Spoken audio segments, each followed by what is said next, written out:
This episode is brought to you by Monkey Nutrition.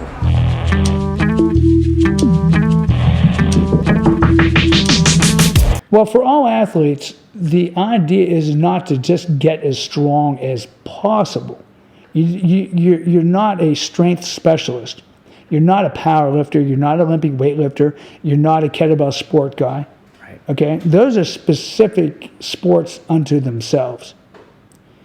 What you want is general training. What is general strength? Exercises that take little or no skill to perform.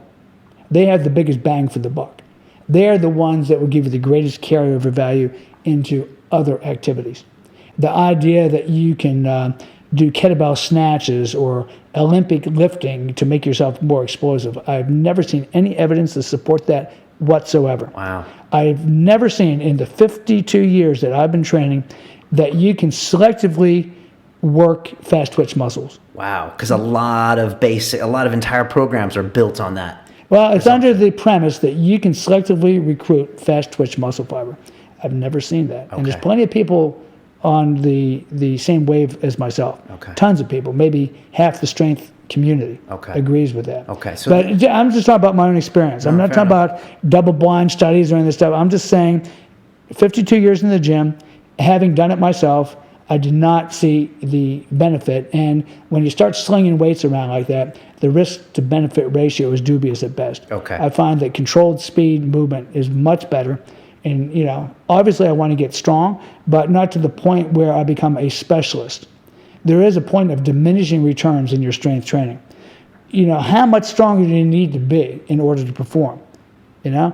There is a point where once you are lifting a certain level, to lift more requires too much extra time in order to get to the next level. Right. If you look at a typical MMA athlete, they have to spread their time between wrestling and jiu-jitsu and boxing and everything. And all those things are a form of resistance training anyway, so it's really easy to burn out and get overtrained. Right. They certainly don't need to be doing metabolic circuits like you see in these silly magazines and all that kind of Okay, so Olympic lifts, CrossFit style, stay away from them for MMA training. For sure, and just for your own joint health and safety. Okay. I mean, because it's just too much risk for the reward.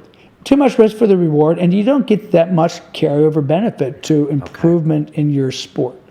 The body is very specific. Okay. And you adapt to, the more skillier something is, let's say Olympic lifts, that's a really athletic thing. That's a real athletic feat.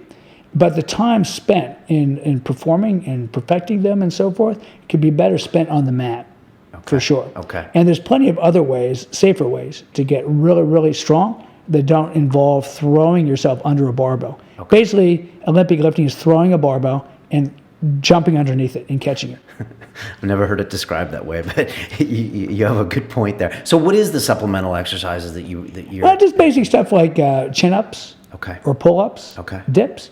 And once you can do a certain number of repetitions, adding weight to your body weight. So let's say, for example, a young fellow that works up to the point where he can actually do repetitions with half of his body weight tied around his waist, he's as strong as he ever needs to be. For dips and for pull-ups. Yeah, for dips and pull-ups. So weighted dips and pull-ups. Well, think about that. Like, how much do you weigh? How many kilos? 80. 80 kilos? So imagine now you could do chin-ups and dips with 40 kilograms tied around your waist. That's a lot of weight. Yeah. Dude, you'd be a monster. Right. How much stronger would your arms and chest and shoulders and biceps need to be, and the lats? I mean, you'd be as strong as you'd ever need to be. Yeah. Probably don't even need to be that strong for anything. You probably wouldn't. Most really great jiu-jitsu players, for example, they're strong, but they're not crazy strong. Right. For obviously for the lower body, some form of squatting and some form of hinging, where you're using your hips and your glutes. Deadlift. Very, very important. Okay. Deadlifts are a great lift. Some form of squat. It could be one-legged pistol squats. It could be Zercher. I'm not a huge fan of barbell back squats for a lot of people. Really hard to teach. And once you get to a certain level of weight, you get that shearing force in your spine. Okay. I'm not against them. I certainly have done tons of them myself. Right. But at my age now, I don't choose to load my spine up with heavy barbell anymore. Right. There's plenty of other ways. I really love doing one-legged bodyweight squats. Right. or holding extra weight. Those are very athletic movement. Great for flexibility, great for mobility of the hip and so forth. kettlebells. I know you were one of the first guys to teach them. Do you use them now a lot in your practice? Nah, because I travel all the time. I don't have Okay. a bell available. I would definitely do swings and probably the get-up exercise. I introduced the Turkish get-up to the kettlebell community at the very first RKC. What year was that? Man, when was that? Was that 90? Damn, if I can remember, 98, I think. 99, maybe. So and kettlebells weren't being used in the States. Nah, no one even heard of them.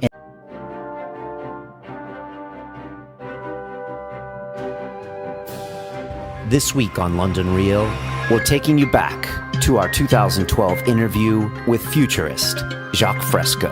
We must eventually design a language that's not subject to interpretation. Whenever you talk to people, you think you're talking to people. It goes in their ear and comes out in relation to their background. They don't hear exactly what you say.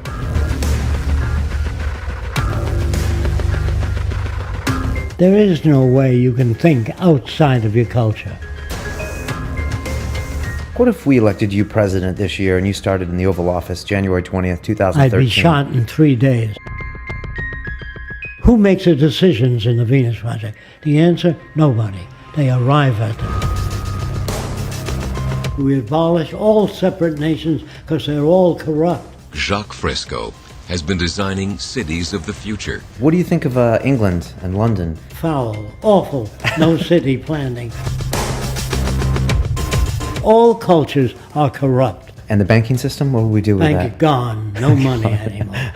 On Sunday, London Real presents Jacques Fresco, The Venus Project, Redux. Most politicians know nothing.